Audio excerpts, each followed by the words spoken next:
Yo, so I think I'm about ready to move on and play some other characters in Tekken 8. So before I do, I just wanted to put together a quick Feng Wei guide, sort of highlighting everything that I've learned along the way.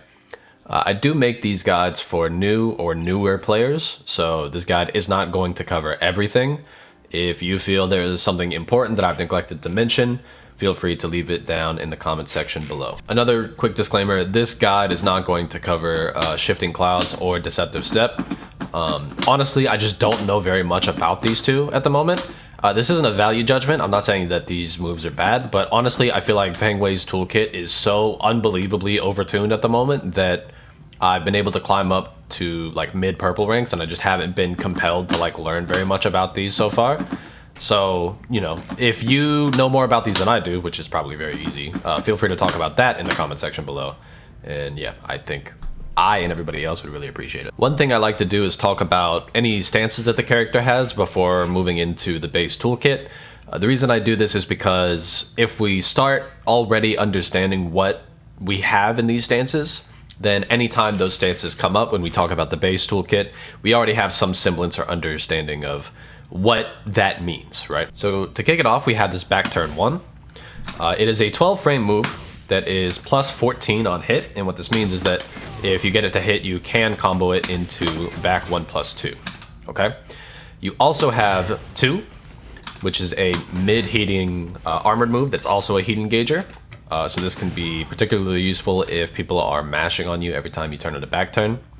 You have 3, which is this really, really long stomp that has a ton of frame advantage. So if you've gotten people to respect you while you're in back turn, this can be a good way to continue to build even more advantage. You also have down 3, which is this 18 frame low launching move. You're able to get full combos off of it. Right, pretty good. And then 4, I feel like I haven't found a ton of use. I suppose this is a 10 frame high, which is better than the 12 frame high, but the reward that you get off of the 12 frame is so good.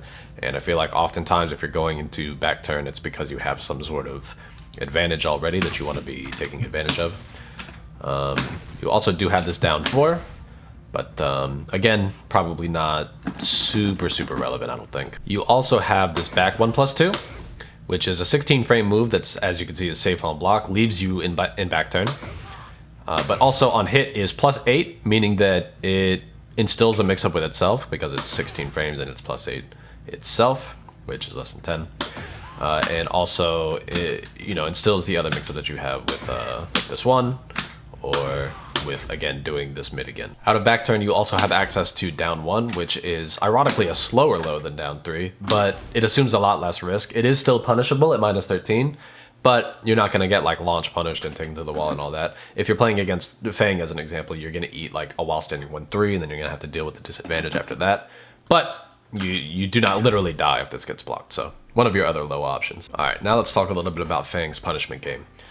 Punishment is one of Feng's weaker components, and you know, I think Feng has a lot of strong suits. His frame data, in terms of like block and hit advantage, the space that his moves can occupy, how fast some of these moves come out. But his punishment game is not very weak, and it can be a positive and a negative. It's a negative, obviously, because your punishment game is weak. It's a positive if you're a new player, because it means that there are so few real punishment options that you don't have to like remember what's my 14 frame punish, what's my 12 frame punish, right? There's only a few things that you can really do. So, you know, worth taking note of. In terms of your 10 frame punish, you have 1-2-2. Now this move, let me actually set him to getting hit. You have 1-2-2. This move, if you hold back, you are able to go into your back turn stance, and as you can see on hit, if you stay forward facing, you are plus 3, and if you go into back turn, you are plus 5. So the question then becomes, do we want to go into back turn or do we want to stay forward facing? In back turn, the big threat that we have in this stance, the one that's actually going to quote unquote cash out and give us our damage, is this down 3, right? It's the only option out of this stance that is going to give us a combo. But the question is, at plus 5 frames of advantage, do we have a scary enough mix to encourage our opponent to stay standing, despite that being the only way that we get our combo damage? So here we have access to this 1+2, which is a mid option, but because we're only +5, we don't actually get enough frames to be able to get this 16 frame move out, because it's hitting on the 11th available frame to the opponent. If the opponent jabs, they just sort of get out of it. The other mid that we have that could deal with a jab is this 2. However, this move does assume a lot of risk, because if I just do this, okay, we're in back turn now. 2, it's -13. So able to get punished for doing that. What else do we have? I mean, the standing 1, if the opponent is trying to crouch to get out of the way of this down 3, then obviously this high is just going to completely whiff. So I think even if you do go into back turn, it can be difficult to actually instill something. I mean, the other thing to note is that even if they are respectful, they're holding back because they're afraid of the 2 and they're trying to see if they can block punish that. If you do this 1+2 because it's safe, you're still at 3 frames of disadvantage on block, and you're still in a stance where your fastest move is 12 frames, meaning that you have at the bare minimum a 15 frame gap, which is scary. It's not great. So I think back turn can be good, but I think it's important, and I've seen some pro players doing this where they mix up between whether they're going to go into back turn or whether they stay forward facing, and it's just like an added layer of additional options that can trip the opponent up, right? So that is something worth considering. Some other 10 frame options, I think that is like the ideal 10 frame punish, but other things that are available to you are this 1-3. So some things I like about this is compared to 1-2-2, which gives you +3 as you're forward facing, 1-3 leaves you at +8 while forward facing, and also gives you a nice little comfortable distance there. You on block are -5, right? And another thing that I sort of noticed was if I set this character to punish and then he's just set, this is jab, right? So he's gonna jab me when he blocks now. If I do 1-2-2, he doesn't have a spacing where he can push a button, right? If I do 1-3, suddenly he gets counter hit by it. And counter hit, you know, it's not like gonna crumple him or anything, but there is a gap where theoretically they could push a button. You're probably not pushing a button on jab, let's just be real, but it is possible to trip somebody up here where it is not really possible to trip somebody up here. I'll also briefly touch on this. This 1-2-2, if I set him to crouch block, this 1-2 part, you notice this is called jailing. So he's not able to crouch this. As soon as I do that third 2, that is duckable. So you can do 1-2 relatively low committal. So if you block something and you're like, I don't know if that's punishable, let me just do 1-2, boom. That's going to be relatively safe, but as soon as you commit to this last one, you are now taking on a real risk. Feng doesn't really have an 11 or 12 frame punishment option that is giving you more reward than the 10 frame punishment options we were just talking about. So the next one is going to be your 13 frame punishment option, which is just back 1+2. It is a heat engager. I believe on block it should be punishable, right? -19. So yeah, if this gets blocked, you're taking a ride. But it, like I said, it is a heat engager, so it is able to set up your mix, and we'll sort of talk about what that mix looks like in a bit. But just in general, a strong heat engager. Also like a decent whiff punishment tool as well. It travels a really far distance forward, as you can see. So if you have a read on your opponent and you know that they're like whiffing or something, this can just be a really good tool in those types of situations as well. Your 15 frame punishment option is your hop kick. So Feng's hop kick, you know, it can be a little bit stubby. If you have blocked a move that is 15 frames, the opponent is probably in your face. You really don't have to worry about this. But obviously, I mean, this is a hop kick. You're gonna do whatever combo you want. Right. Doesn't super matter. The other 15 frame punishment option you have is down forward 4-3, which is like they're too far away for me to hop kick type of option. I can't imagine what 15 frame move is too far away for you to hop kick, but in case the situation does arise, this is available to you. Offers a lot more threat at the wall. So if I take them to the wall, we are now here. You see it does this wall splat. So because it does this like forward crumpling wall splat, you're able to get, you know, a whole bunch of wall stuff going here. All right, now let's talk about the crouching punishment. We have a wall standing 4 that is 11 frames. Imagine, whoa, 11 frame wall standing 4. On counter hit, does knock the opponent back for a whopping 29 frames of advantage. Holy, so pretty good in that regard. Just a generic wall standing 4, really. For our 13 frame punish, we have while standing 1, and there are a number of like branching options that we have out of this. The one that you'll see most commonly fighting against Fangs online is 1-3. However, as you see, the second part of that, the 3 is a high. So if the opponent was to, we do block all, crouch block. You see he's able to duck under that, and then we're very, very punishable, right?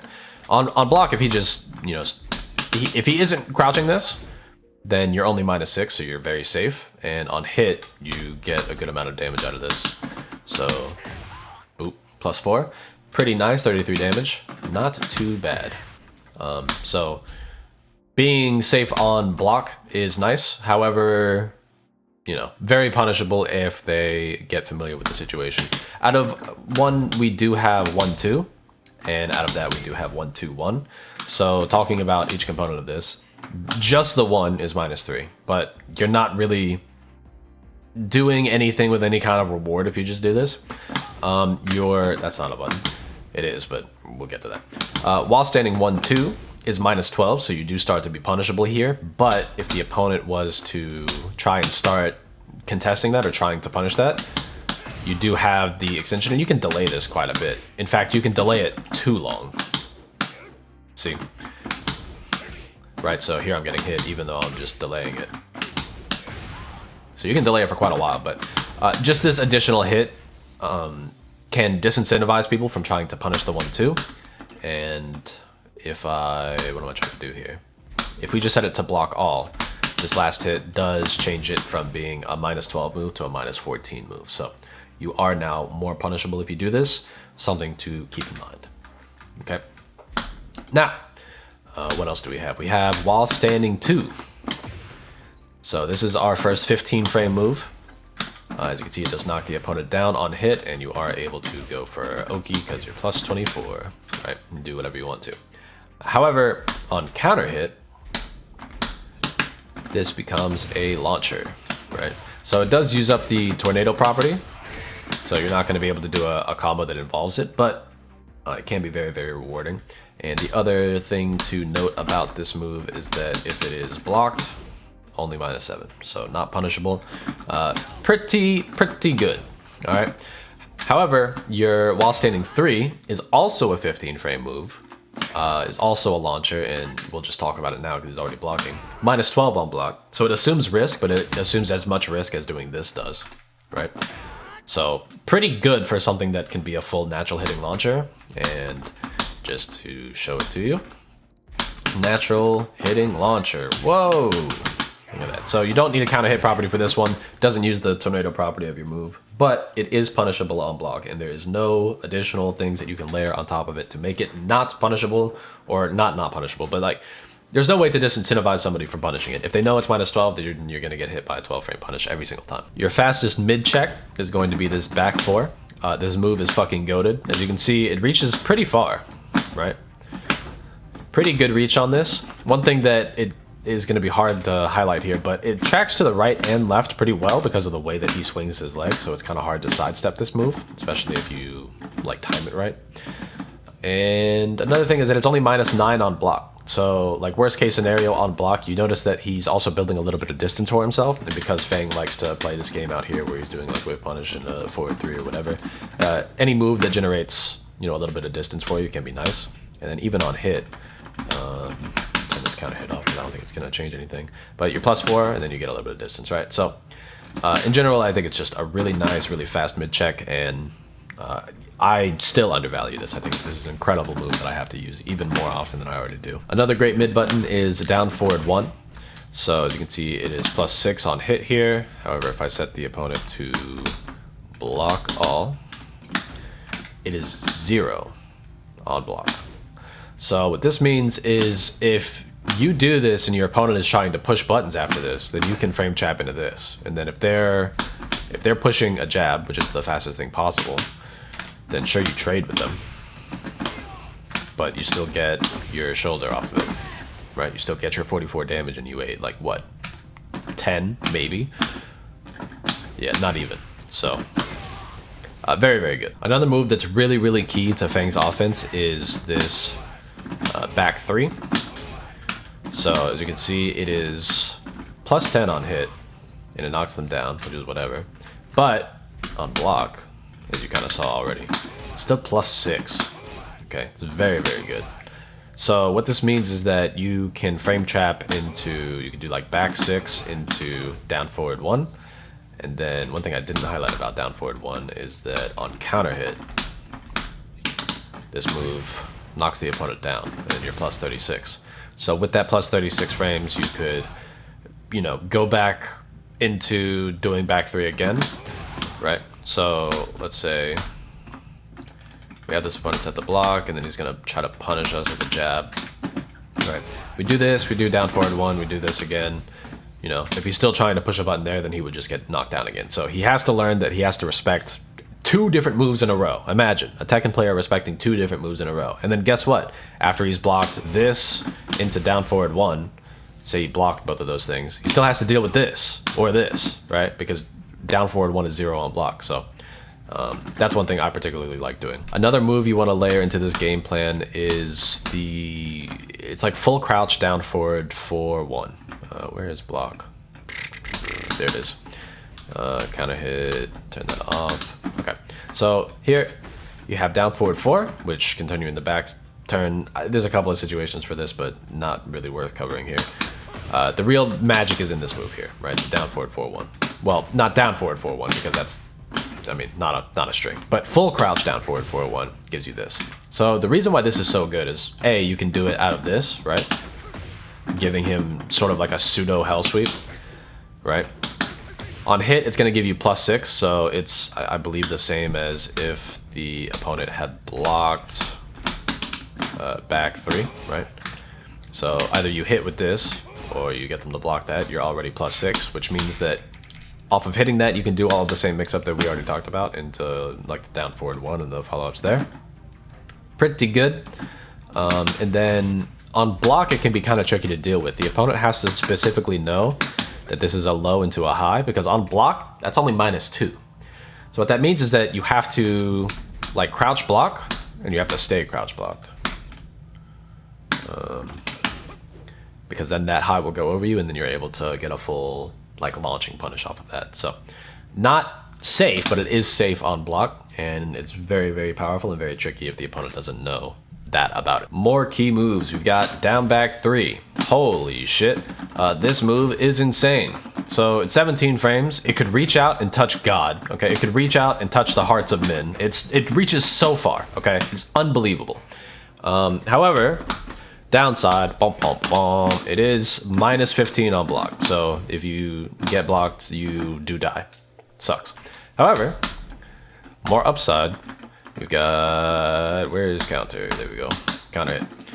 Counter hit. You get a full animation that goes into this back turn shit, right? And you're plus, I think, billion? You're so plus, it doesn't even tell you. So, pretty plus. You're able to get all kinds of mix off of this. Very, very good move, very underrated. You kind of want to slip it in, but you don't want to get too predictable with it because, again, if it does get blocked, you do die. So either use it in neutral, again, sparingly, or use it as like a low evading, counter hitting tool that like you do at certain spacings. Something like that. More key moves, you have forward 3, and it's 2 follow-ups. So this is your premier like whiff punishment tool. You see somebody whiff something, boom. Doesn't matter where I am, I could be in another hemisphere and I'm reaching you, right? So this is forward 3-4, this is your launcher, right? Get a big combo off of this. You know what combos look like. Why am I doing this? The other follow-up that you have is forward 3-2, right?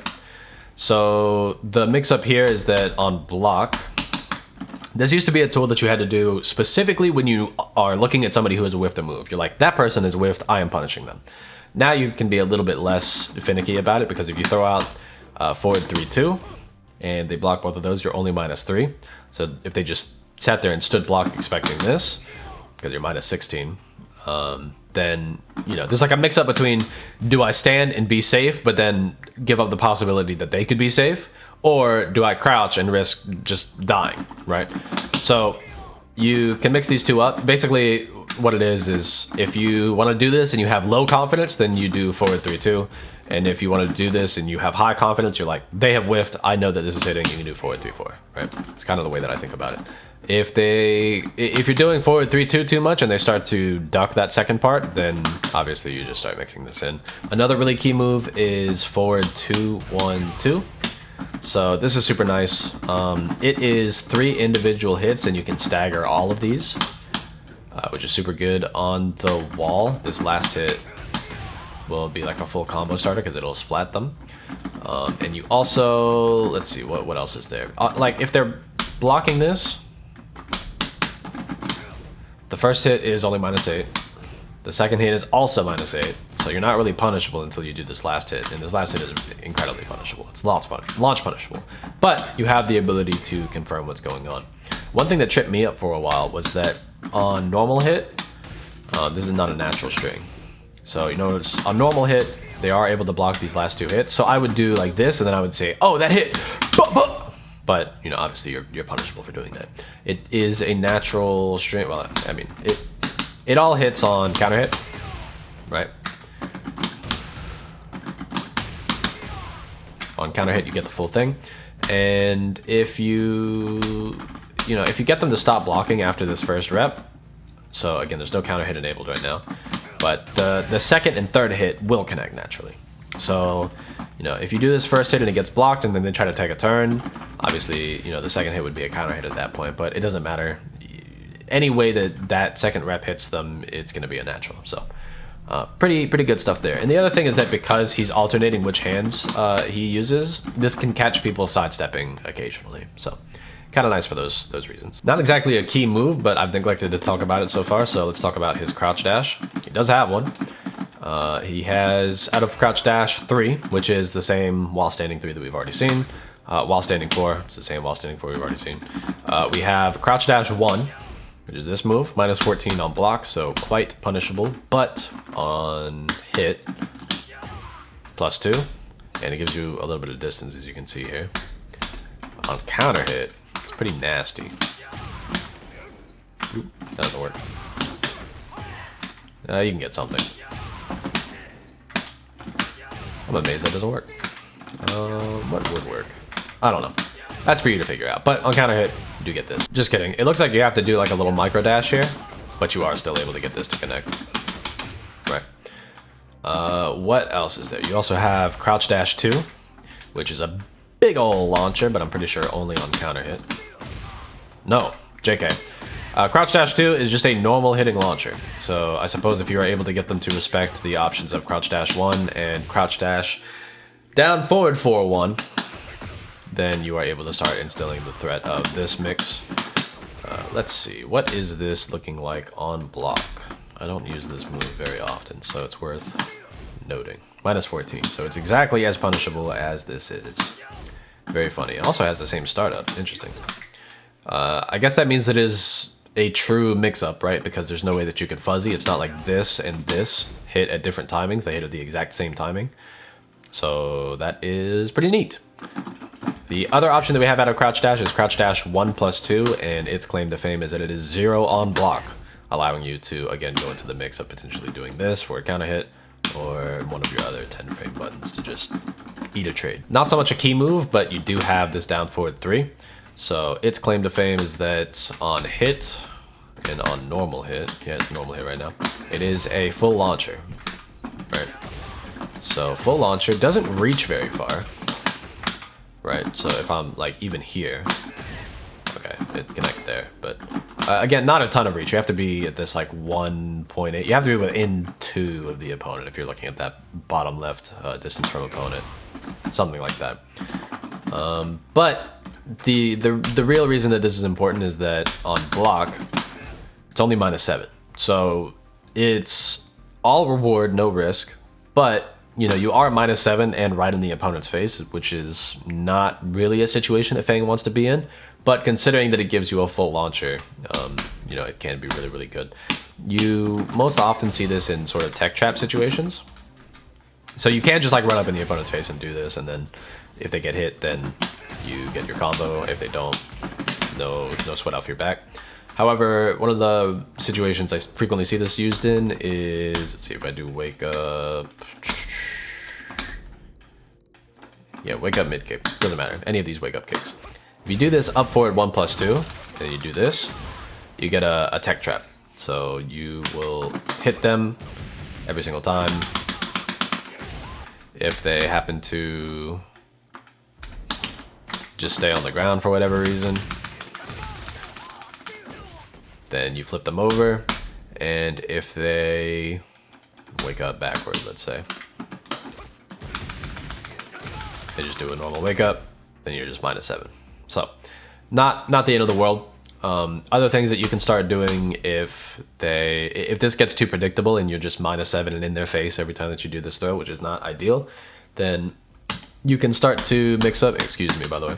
You can start to mix up things like back 3 to sort of get your plus on block stuff going, or you can do something like this while they're still on the ground to go for the low, like mid mix up, right? Because again, this on hit is the exact same as this on block if we're talking about frame advantage. And this is also good because if the opponent just stays down again, then this down forward 4 does flip the opponent over and leaves them pretty close, so you're able to get some kooky mix situations with like down 1 and stuff like that. More key moves, this neutral 3-3.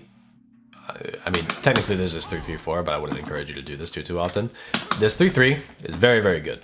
It reaches quite far, right? Pretty far. And the interesting part about it is that you do 3-3, it's only -9, so you're not punishable, and this jails. So what this means is even if I set the opponent to crouch block, he's gonna try to crouch block at the earliest convenience. He cannot block the second high, or I'm sorry, he cannot duck the second high. So even though this second part is a high, if he's already crouch blocking, then he gets hit by the mid and then he gets hit by the high. So that doesn't work. And if he's stand blocking, then it doesn't matter. He's not able to crouch block the second high anyway. So the second part is a high, but it doesn't actually matter that it's a high in pretty much any situation. Another key move is down back 1 and its extensions. So you have down back 1-4 and you have down back 1-2. So down back 1-4 is the move that you would prefer to do. It knocks them down, it knocks them into a wall, so you're able to get wall combos off of it, stuff like that. You get just a bunch of free pressure off of this on hit if you're not getting a full combo at the wall.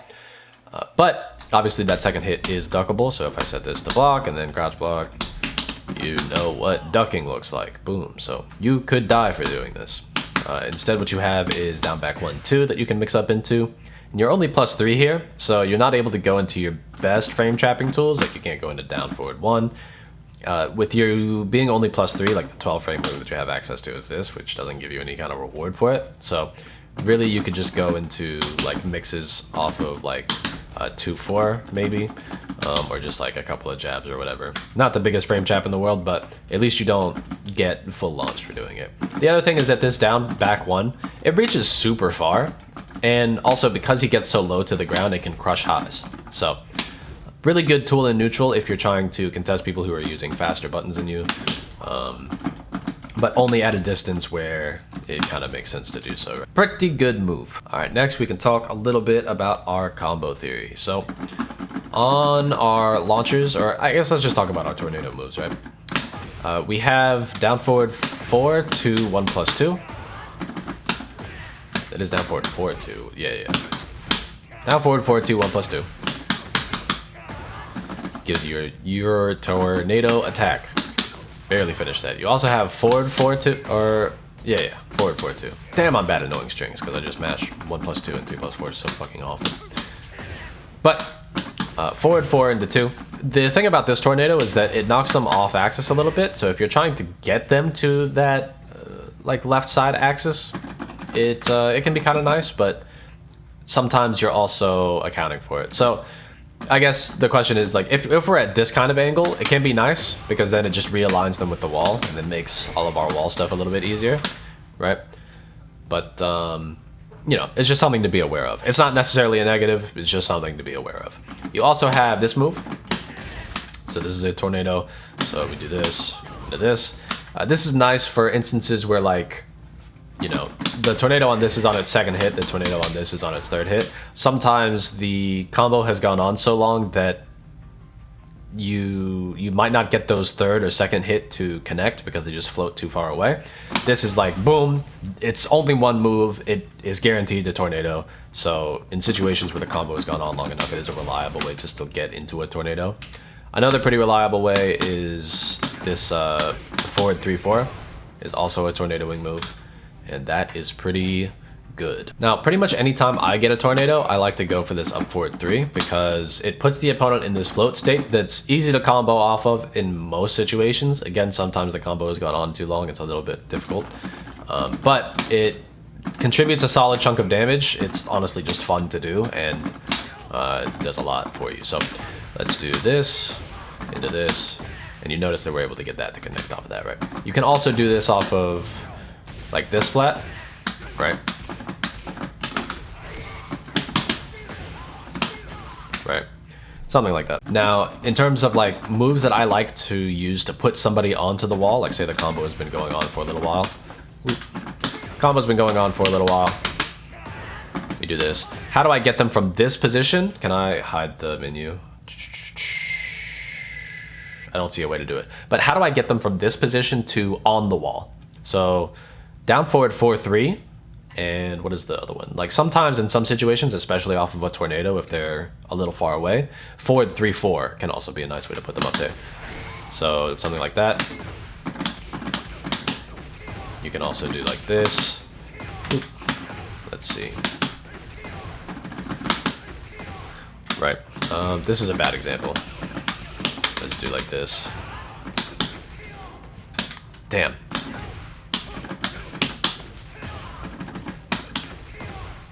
Anyway, you get the fucking idea. It puts them up on the wall. You have to space it properly, and it's useful mostly for tornadoes that have knocked them a little ways away when you're not like able to run up and then still get down forward 4-3. But yeah, it can still be useful. Once the opponent is on the wall, like what do we do at the wall? All right, let's talk about the wall. So if we're at the wall, if we knock somebody into the wall, let's assume that we've already done a combo where we've used our tornado and whatnot. The level 1 thing you can do that's relatively easy is just do forward 2-1-2. Okay, so forward 2-1-2, pretty reliable. It's going to work like most of the time. The next thing that you can do that's a little bit trickier, but honestly not that bad, is just forward 3-2 into back 1+2. That's going to give you more damage. Also, if you've splatted somebody from a little ways away, having a wall combo that starts with forward 3 is kind of nice because of how far it travels. But there are still situations where like you've splatted them, they're starting to sink down, and this isn't going to work. So, in that type of a situation, if they slump too far to the ground, you could like run up and do something like this, etc. Now, if you have not used your tornado already, then I think you could either go for this forward 4-2. If I could fucking do it. Forward 4-2. There you go. Or you could do down forward 3. Like a guaranteed tornado, right?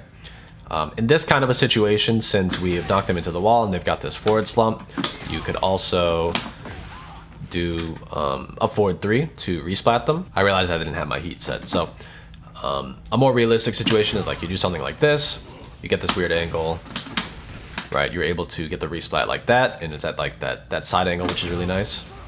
We get this into this, screw, wall ender, boom. It's 80 damage right there. Super strong, super strong. So then when you're able to sort of put it all together, you're able to do combos that look something like this. Boom. So if you're just looking for a level 1 game plan that's going to get you out of most of the ranks, we'll just sort of walk through it now.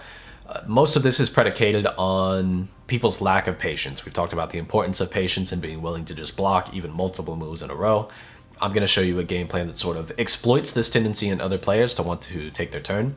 And yeah, let's just talk about it. So I think this game plan all starts with finding an opportunity to get the opponent to block back 3. Back 3, as we have already discussed, is +6, which allows us to frame trap into our down forward 1.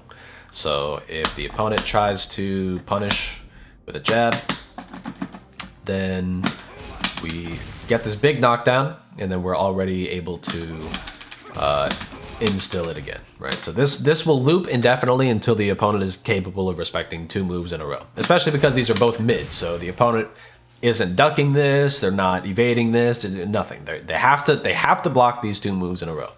Now the question is, can they block 3 moves in a row? So let's say we get them to block this, and then after that we get them to block this. All right. If he wants to push a jab on this, he still eats more damage, and then we go back into pressure. Okay. So he has to be willing to respect 3 moves in a row. He has to block this, and then he has to block this, and then he has to block this. If he blocks this, then he gets to take his turn, and because this is -12, he is going to hit you, right? So, ironically, Feng doesn't have a good 12 frame punish, but other characters will, and you'll have to actually like deal with this, right? So, at that point, you can start mixing in this, where like we do 1-2 after the down forward 1, and as you can see, like again, he's doing his fastest thing. There isn't much risk associated in this. I mean, obviously he's Feng, so he also has palm, so there is risk associated in this ironic situation. But in general, most people just have like their 10 frame jab. So if you do your 10 frame jab, the only risk is that you're gonna trade with the opponent. So not a lot to be worried about there. The other component of this is if we have the opponent, if we knock the opponent down here, rather than going into the knee, which they know is a mid at this point, you could start to instill this, right? So we've talked again about how this move is +6 on hit. So it is exactly the same amount of advantage as if they had blocked this. So because of that, we're able to go back into the exact same game plan that we highlighted before, where we do the down forward 1. If they're pushing a button, then they get knocked back, and we're able to restart all of this pressure again, right? So this fundamental game plan just demands respect out of the opponent and really needs them to be patient enough to take their time. Another layer that will come up sometimes is that you'll do this 14 frame move, and the opponent will try to start ducking, because they know that back 1 is a high and they know that 1-2 is a high. So whether you do your risky or your safe option, they're both highs. They'll just start ducking after you do this. If they're doing that, you can start to do, like here, let's see, if they try to start ducking, then you can do back 4, just because it's your 12 frame mid. It's, you know, it's the end of pressure, but it is a guaranteed like a third mid that they could potentially get hit by. And again, it's on that 12th frame, so there aren't very many things out of crouch that they would be able to do to beat it. One of those things is, let's see, punish. So right now, he's set to do dick jab after we do anything. So if we do down forward 1, he does this, right? So if I do back 4 here, he does still beat this, right? But because this is a special low, he's assuming a ton of risk. Because if the opponent is trying to do this every time you do down forward 1, just hop kick him. Because it's a special low, they can't, you know, you crush this. This is what the hop kick is for, right? It's for beating lows. So tons and tons of risk being assumed by doing dick jab after this. So just something to be aware of. I think honestly that's going to do it for this Feng guide. There's obviously so much more to talk about regarding the character. We didn't even talk about some of the different stances. We haven't talked about all of the moves. There are other fantastic Feng guides out there for people. I'll try to post some of them down in the description below in case you want to do like some more advanced reading. But yeah, I think this character is incredibly good, incredibly strong. Harada mains him, so people like to joke that he's safe from nerfs. I don't know if that's true, but yeah, I think he's super good character. Lots of things to love about him, and yeah, I hope that you enjoy playing him as much as I have over these past few weeks. Enjoy all of the helpful advice that I'm sure is littering the comment section, and I will catch you guys in the next one. All right, peace.